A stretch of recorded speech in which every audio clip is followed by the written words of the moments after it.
Meu nome é Gabriel, eu tenho 21 anos e esse é o Evoluindo Pra Quê? O porquê que a gente tá aqui? O porquê que a gente tem que estar aqui? E o porquê muitas vezes a gente precisa estar aqui? E como a gente pode fazer disso, né, perspectivas e pensamentos que a gente crie de si mesmo?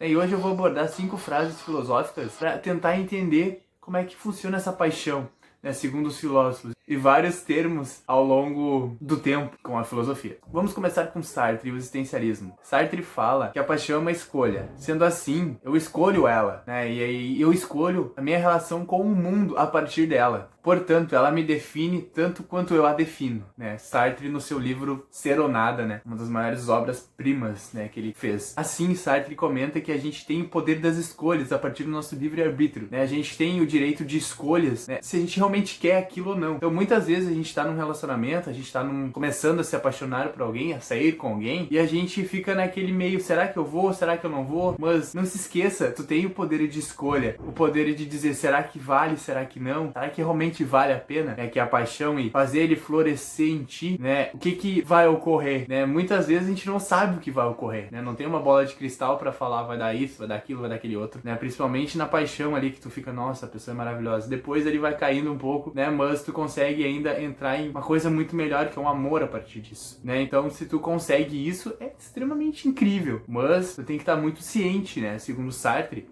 se realmente faz sentido tu estar ali. Porque amar é uma escolha, né? Estar com alguém é uma escolha. Não é simplesmente um termo onde você, vou querer. Não, tu pode escolher, porque tu escolheu ficar saindo com a pessoa. Tu escolheu se relacionar com a pessoa, né? Ir no cinema, ir no parque, né? Sair com a pessoa. Ir num shopping, enfim, sair, né? Se divertir com a pessoa. Tu escolheu esse sentimento. E a partir disso tu consegue, né, ter esse livre-arbítrio pra falar não também se tu não quiser, né? Se tu realmente não faz sentido pra ti. Sartre diz, é uma escolha. E você escolhe o quê? Como aqui é um canal onde a gente dá voz a todas as áreas da filosofia, né, em todas as perspectivas, a gente vai entrar numa perspectiva agora estoica, uma perspectiva onde Sêneca fala, o sábio é livre até mesmo nas paixões, pois ele as reconhece, mas não deixa se arrastar por ela, né? Ele sabe até que ponto ele pode ir, ele as suporta, mas não a reprova. Sêneca em Cartas a Lucínio. Então a visão estoica é uma visão mais cuidado com a paixão, cuidado com o que ela pode te fazer, né? Se tu não tiver um controle daquilo, uma perspectiva de entender o que pode acontecer, o que não pode acontecer, ela pode te dominar e acabar que você não consegue mais ter o controle da situação. Então, Sêneca, né, e os estoicos, eles dão um alerta nesse sentido para que você consiga entender o que realmente pode acontecer com a paixão, né? O que realmente pode, talvez, deixar tu se levar tanto e acabar perdendo o controle. Então, você pode até ir, mas vai com cuidado, né? Vai com cautela. Não vai simplesmente, vou ir. Eu vou me apaixonar e vou deixar ela tomar conta. Tenha consciência muitas vezes, né? Use o cérebro, não use só o coração, né? Por os estoicos. Nesse sentido, tenha um pouquinho de cuidado até onde tu vai ir, até, né, a quanto de energia tu vai colocar naquilo. E principalmente, né, saiba se realmente vale a pena ou não, né? Mas experimente, eles não estão dizendo para não, reconheça, né, aprove, né? Mas não vai demais, né? Entenda até onde aquilo pode ser benéfico para ti. Talvez a paixão, em um termo sem noção, ela pode ser muito prejudicial. O Sêneca e os estoicos, eles fazem esse alerta. Friedrich Schelling tem uma frase que fala o seguinte: a paixão é a força que nos liga ao amargo do mundo, onde a nossa individualidade se dissolve e nos tornamos um só, com a essência da existência, né? Então, na filosofia romântica, né, que seria essa frase é mais romântica, digamos assim, né? Então seria mais a filosofia romântica, entra num passo em que o amor, a paixão é o elo onde se conectam duas vertentes, onde se conectam duas pessoas numa só, né? Onde deixa de existir muitas vezes a individualidade extrema, a individualidade, né? E acaba sendo só um, né? Eles acabam se juntando, né, de uma forma natural e muitas vezes, né, de uma forma quase perfeita, né? Na filosofia romântica e tudo, nessa questão de meu Deus e tudo, né? Parecendo até mesmo um cosmos, né? E estrelas se juntando e tudo, toda aquela beleza do mundo, enfim, né? Então, nesse sentido, né, para a paixão romântica, é um acesso, digamos assim, às profundezas dos seres, né? As profundezas daquilo que pode acontecer de melhor na nossa vida, né? Das profundezas dos cosmos, muitas vezes, né? A conexão entre as estrelas, enfim, da música, de todas essas questões que elevam, digamos assim, a alma da gente. E nessa perspectiva, então, a paixão né, numa visão romântica de Schelling, é uma das coisas mais incríveis que pode acontecer, porque acaba tendo acesso a coisas que a gente não teria sendo individual. Então, se juntando duas pessoas, faz com que a gente consiga transcender aquela nossa individualidade e a individualidade da pessoa que a gente vai estar também, fazendo uma coisa só. Uma coisa muito mais completa, uma coisa muito mais extravagante, uma coisa muito mais incrível, satisfatória para os dois. Epicuro tem até uma frase que fala que as paixões são um impulso natural em direção ao prazer. E o conhecimento sábio delas nos permite entender,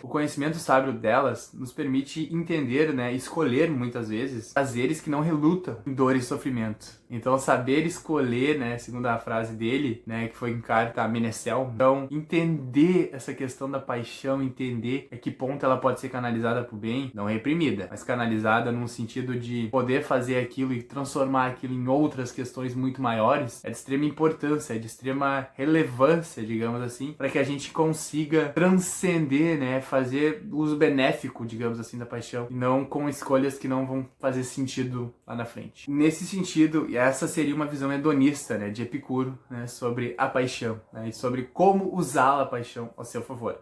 E não destruí-la, né, e se destruir, né, sem favor a nenhum, né, e sem benefícios nenhum para ninguém. Uma visão fenomenológica de Edward Russell. A fenomenologia, a paixão, ela é vista como, né, Edward tem uma frase que fala o seguinte: as paixões moldam a nossa experiência com o mundo, né, colorindo a maneira como vemos e interpretamos os objetos. Elas são parte integral da consciência e influenciam muitas vezes, né, a nossa relação com a própria realidade, né? Então, na fenomenologia de Edward, essa frase é citada no livro Ideias para a Fenomenologia Pura. Edward fala que a gente não é, digamos assim, moldado pela paixão, mas ela é um dos objetivos mais importantes na hora de viver a realidade, porque ela acaba moldando não apenas um sentimento, né? Não acaba de forma isolada, né, fazendo alguma questão, né, tendo influência, digamos assim, no nosso ser, mas ela tem influência extremamente importante na visão como a gente tem do mundo, né, a partir da realidade que ela é alterada, né, conforme a gente vai se apaixonando e tomando esse sentimento como vivência, né, porque acaba mudando a nossa relação com as pessoas, né, e principalmente em relação ao mundo,